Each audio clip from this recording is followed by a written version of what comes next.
여러분 안녕하십니까? 포항 MBC 뉴스데스크입니다. 국민의힘 정진석 비상대책위원장이 오늘 비대위원들과 함께 포항을 찾아 태풍 피해 주민에 대한 추가 지원을 마련 중이라고 밝혔습니다. 구체적으로 주택 침수 피해 지원금을 100만 원 인상하고 소상공인들에게도 300만 원 지원을 검토하겠다고 말했습니다. 포항제철소 조기 정상화를 위해서도 지원을 아끼지 않겠다고 덧붙였습니다. 이규설 기자입니다. 정 위원장은 대구에서 첫 비대위 현장 회의를 개최한 뒤 곧바로 포항을 찾았습니다. 포항시청에선 피해 주민 추가 지원에 대한 구체적인 방안을 밝혔습니다.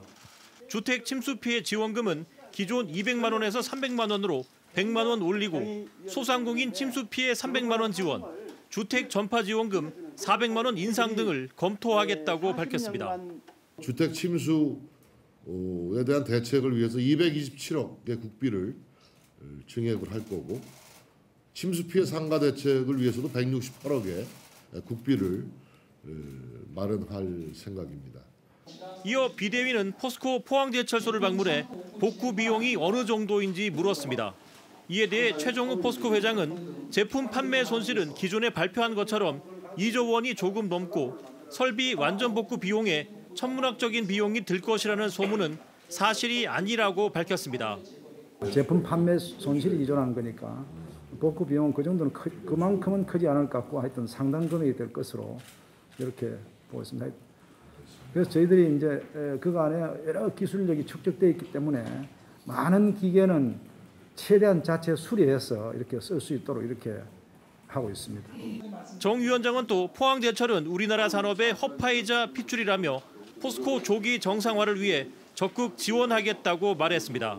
저희들이 아무튼 최대한 포항제철의 완전한 정상화를 위해서 할 수 있는 모든 노력을 다하겠다라는 다짐의 말씀을 드리겠습니다. 여당의 비대위원장이 직접 포항에 내려와 피해 주민 추가 지원에 대한 강한 의지를 보여주면서 앞으로 국비 확보에 도움이 될 것으로 기대됩니다. MBC 뉴스 이규설입니다. 뮤지컬 풍월주의 50찬 상표권 논란과 관련해 더불어민주당 경주시 지역위원회는 성명을 내고 전체 예산 중 지금까지 보조금으로 지급된 50%를 즉각 환수할 것을 촉구했습니다.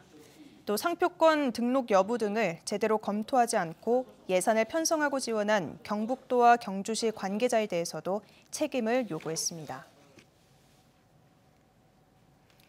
포항의 한 모텔에서 일산화탄소 중독으로 여행객 3명이 숨지는 안타까운 사고가 있었는데요. 이 모텔은 법적 의무인 안전점검을 8년 동안이나 받지 않은 것으로 드러났습니다. 안전과 직결된 점검을 사용자가 직접 신청해야만 받을 수 있다는 건데 제도 개선이 필요해 보입니다. 배현정 기자의 보도입니다. 지난 9일 포항의 한 모텔에서 60대와 70대 투숙객 3명이 일산화탄소 중독으로 숨졌습니다. 부검 결과 한 명의 몸에서 혈중 일산화탄소 농도가 60%로 측정됐고 사고 직후 객실 안에서는 800에서 1000ppm의 일산화탄소가 검출됐습니다. 2시간 안에 실신할 수 있는 농도입니다. 이번 사고 원인인 보일러 가스 누출을 미리 방지하는 것이 정기 점검인데 이 모텔은 2014년부터 8년 동안 안전 점검을 받지 않았습니다.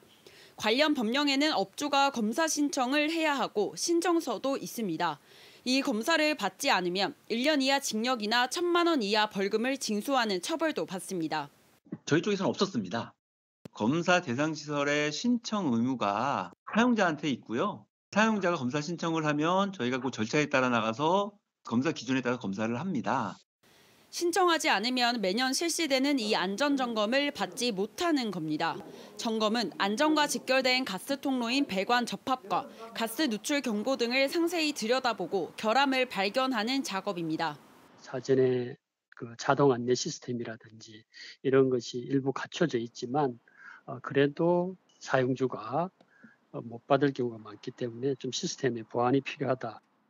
업주가 매년 정기 점검을 받아야 한다는 사실을 알지 못한 아쉬움도 있지만 안전과 직결된 점검을 의무가 아닌 사전 신청에 의존하는 소극적인 신청주의 제도의 개선이 필요합니다. MBC 뉴스 배현정입니다. 산불 진화용 산림 헬기 3대 중 2대가 기령 20년을 초과한 노후 헬기인 것으로 나타났습니다. 국회 농림축산식품해양수산위원회 신정훈 의원이 산림청에서 받은 자료에 따르면 산림 헬기 47대 중 20년을 초과한 헬기가 66%인 31대였으며 30년을 초과한 헬기도 9대에 이릅니다. 또 항공안전법상 일일 최대 비행 시간은 8시간이지만 산불 피해가 커지면서 교대 인원이 없어 최대 비행 시간을 초과하는 사례가 올해 상반기만 44명, 58일이었습니다. 한편 올 상반기 산불 피해는 24,754헥타르, 피해 금액으로는 1조 3,387억 원으로 최근 들어 가장 컸습니다. 지역교육청과 경북대 등에 대한 국회 교육위원회 국감이 오늘 있었습니다. 낙동강 물로 생산한 농산물에서 마이크로시스틴이 고농도로 검출됐는데 학교 급식에 쓰이지 않느냐는 지적이 나왔고 경북대학교는 교수 채용 비리 문제로 난타를 당했습니다. 조재한 기자가 취재했습니다. 낙동강물로 생산한 쌀과 무, 배추 등에서 독성 물질인 마이크로시스틴의 고농도 검출이 확인된 게 지난 3월이었습니다. 오염된 농산물이 학교 급식에 쓰일 가능성이 제기됐지만 그동안 교육당국은 이렇다 할 조치가 없었습니다.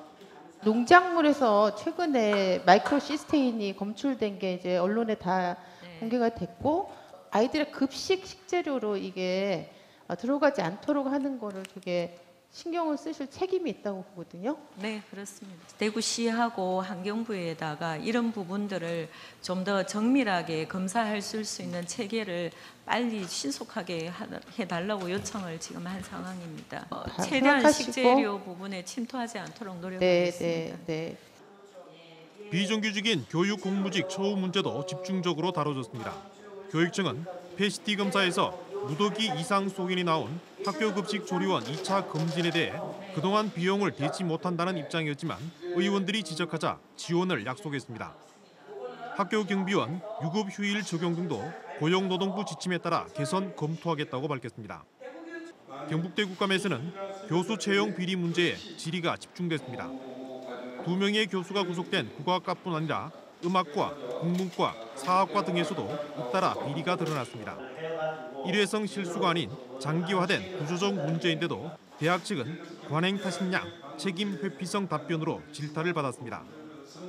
국악과는 국악과 내부에서 이제 그런 문제가 있고 음악학과는 이게 어제 오늘의 문제가 아니고 10년 동안 매년 이렇게 내려오던 그 학내에서 그룹 간의 어떤 그래서 뭐 10년째 이상 뭐 계속되는 그런 뭐 관행처럼 말씀하시는 것. 또 총장으로서 이러한 것을 바로잡으려고 하는 의지를 볼 수가 없어요. 보건복지부 장관 후보로 지명됐다가 낙마한 정호영 전 경북대 병원장 관련 입시 비리와 연구윤리 문제도 6개월이 지나도록 결론을 내지 못해 지적을 받았습니다. 경북대 병원은 건강보험심사평가원 환자 경험평가에서 45개 상급 종합병원 가운데 43위에 그치는 등 의료 서비스 질 저하 등이 문제로 지적됐습니다. 지방교육재정교부금의 대학 지원에는 의견이 엇갈렸지만 일제고사에 대해서는 한 목소리로 반대 입장을 밝혔습니다. MBC 뉴스 조재한입니다. 최근 5년간 경북 교육계에서 음주운전이나 성비위로 92명이 적발된 것으로 집계됐습니다. 국회 교육위원회 국민의힘 이태규 의원의 국감 자료에 따르면 경북에서는 음주운전으로 72명이 적발돼 1명이 파면됐고 해임 2명, 당등 2명, 37명이 정직 처분을 받았습니다. 성비위도 20명이 적발돼 파면 1명, 해임 4명, 정직 7명 등으로 나타났습니다. 이 의원은 철저한 복무관리 지도와 단호한 조치를 통해 성비위와 음주운전을 교육계에서 퇴출시켜야 한다고 지적했습니다. 내일도 예년 이맘때 날씨가 이어지겠습니다. 다만 크게 벌어지는 일교차에는 주의가 필요합니다. 조주경 기상캐스터입니다. 쾌청한 하늘 아래 완연한 가을 날씨가 펼쳐지고 있습니다. 경북 동해안의 한낮 기온이 20도를 웃돌면서 예년 이맘때 기온을 회복했는데요. 다만 해가 지면 금세 쌀쌀해집니다. 시간대에 맞는 옷차림 해주시는 게 좋겠습니다. 밤사이에 기온이 크게 떨어지면서 내일 경주의 아침 기온은 10도로 시작하겠고요. 한낮에는 23도까지 껑충 오르겠습니다. 내일 새벽부터 아침 사이에는 짙은 안개에도 주의가 필요합니다. 안전운전 해주셔야겠습니다. 이어서 자세한 내일 기온 보겠습니다. 내일 아침 기온은 10도에서 15도 분포로 오늘과 비슷하게 시작하겠고요. 한낮 기온은 20도에서 23도까지 오르면서 오늘과 비슷하거나 1도가량 오르는 곳이 있겠습니다. 울릉도와 독도의 아침 기온은 울릉도 14도, 독도 17도로 시작하겠고요. 한낮은 19도에서 20도까지 오르겠습니다. 동해바다의 물결은 0.5에서 최고 2m로 비교적 잔잔하게 일겠습니다. 다가오는 주말까지 일교차 큰 날씨가 이어지겠고요. 다음 주 초반부터는 찬 공기가 유입되면서 날이 급격하게 추워질 전망입니다. 날씨였습니다. LH 대구경북지역본부는 오는 19일 포항 블루밸리 국가산업단지에 대한 분양 일정에 들어간다고 밝혔습니다. 공급 용지는 총 8필지, 21만 5천 제곱미터, 업종별로는 종합 소재부품 5필지, 철강부품 관련 3필지로 입주 업종이 제한돼 있어 입주 가능 여부를 사전에 확인해야 합니다. 분양 가격은 3.3제곱미터당 51만 원에서 57만 원에 책정됐습니다. 포항 블루밸리 국가산단은 현재 1단계 608만 제곱미터 준공을 앞두고 있으며 기존 철강산업과 차세대 중심 산업인 배터리 및 수소산업 특성화 산업단지입니다. 경상북도와 경주시, 한수원과 포스텍 등 7개 기관은 오늘 경주시청에서 소형 모듈 원자로 SMR 국가산업단지 유치를 위한 업무 협약을 체결했습니다. 협약에 따라 각 기관들은 SMR 연구개발 거점과 산업 생태계 구축을 위한 기업체 유치와 전문 인력 양성, 산학연 협력 등에 나설 예정입니다.